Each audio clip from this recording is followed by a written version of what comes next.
Hello everyone. Bezrat Hashem, we'll start the laws of Zmanim, starting with Rosh Chodesh, and Bezrat Hashem, way before Shavuot, we'll go to the next chapter, which is counting of the Omer. We're already at day 11, but and so we're already doing it. I just want to expand a little bit of our knowledge. So, um, also there's the first name that Rabbi Melamed chooses here for Hashem is Hakadosh Baruch Hu, which literally means the Holy One, blessed be He.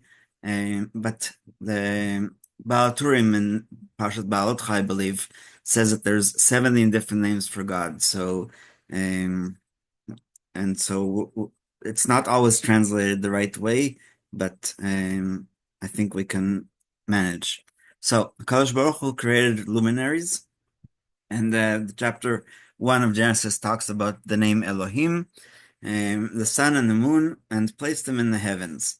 They are the means by which we establish the order of time. The sun shines during the day, the moon at night. The order of years is determined by the cycle of the sun, and the months are based on the moons. So they're not saying, Rabbi Melamed is very much aware that we are the ones that go around the sun, not the sun around us, but just the idea of the cycle and the seasons. So that's the word he uses here. But of course, we are the ones that go around the sun. As the Torah states, God said, "Let there be luminaries in the firmament of heaven." By the way, there's also 7 names for heaven, for Shemaim. So firmament is from the idea of Hashem, basically, just like he made the earth hard and flat mostly in order to make sure that the waters don't come back up, or the opposite. There's also a firmament of heaven to separate between the day and the night, and they will be for signs and for appointed times and for days and years. So that's a rather good translation, and all of those nouns are mentioned. Every month, the moon makes one orbit around the Earth. This cycle is perceivable by the changes in the moon's appearance. Astronomers call it the 8 phases of the moon, phases with pH. At the beginning of the month, the moon looks like a thin sliver. Gradually, it increases in size until the middle of the month, when it reaches its fullness, appearing as a complete circle. During the second half of the month, the moon wanes until it completely disappears at the end of the month for approximately 24 hours.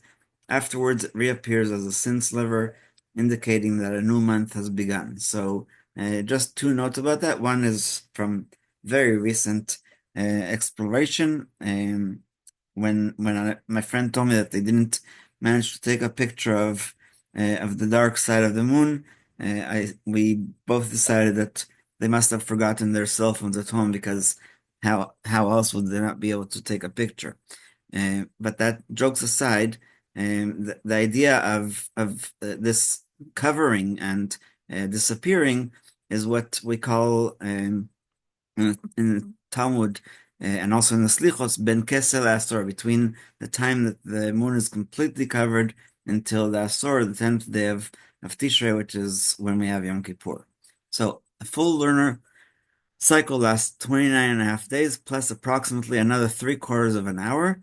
So the way that the Talmud says is Kaftet Yudbet Tashtzag, says 793 parts of an hour, which is 12, right? Yeah, 1,200 parts. Since this cycle does not coincide with the Earth's daily rotation around its axis due to the extra half a day, a Jewish month lasts either 29 or 30 days. A 29-day month is called an incomplete month, while a 30-day month is called a full month. Establishing the beginning of a month is extremely important. For all of our holidays depends on the Hebrew date. Passover commences on the 15th of Nisan, Yom Kippur falls on the 10th of Tishrei, Sukkot begins on the 15th of Tishrei, etc.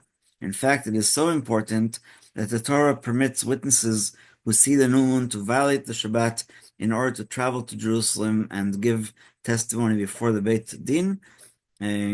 and that's in the Hilchot Kiddush Chodesh. The Beit Din rabbinic court would sanctify the new month based on their testimony and then dispatch messengers to inform all of Israel that the new month had begun.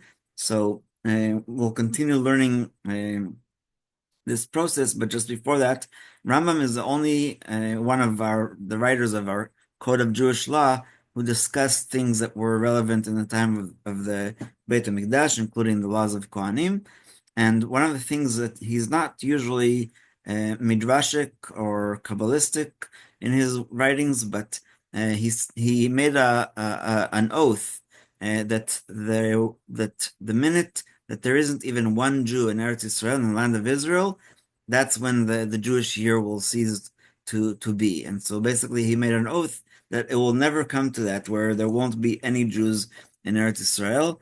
So there was continuous people who lived in smaller walled cities in Israel during the dark ages of exile, but Rambam made almost like a prophecy that there will always be somebody there, and that way, even if there isn't a Beit Din to Mekadesh HaChodesh, to sanctify the month, it still will happen because of the presence of Jewish people there. So, Halacha Bet, a new month does not automatically begin when the month reappears. Rather, the judges of the Beit Din sanctify the month, as it says, "This month shall be for you." Hashem showed Moshe Rabbeinu the configuration of the moon in its renewed state and said, "This testimony shall be given over to you, and from you on to every other teacher and dayan. That is, witnesses must come before you, the judges, and testify that they saw the new moon, and you shall sanctify the month based on their testimony." After Moshe Rabbeinu's death, the authority to establish the Jewish calendar was conferred upon the high court of every generation, on condition that its judges had received rabbinic ordination, what we call smicha, in an unbroken chain from Moshe Rabbeinu, and with the stipulation that such ordination can only be transmitted in Eretz Israel. Again, Rambam, because he talked about what the laws are even for the time of Mikdash.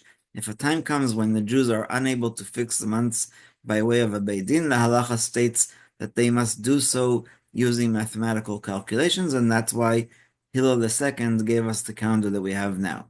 Thus, even though the lunar cycle is a natural phenomenon, the renewal of the moon does not by itself sanctify the month. Rather, the Jewish people consecrate the months, and they cause the holiness within time to be revealed. This explains why our sages decided to end the central blessing of the Musaf prayer on Rosh Chodesh with the words, "Blessed are you, Hashem, who sanctifies Israel," and the beginning of the month, basically saying, who sanctifies Israel, and then they must sanctify the beginning of the month.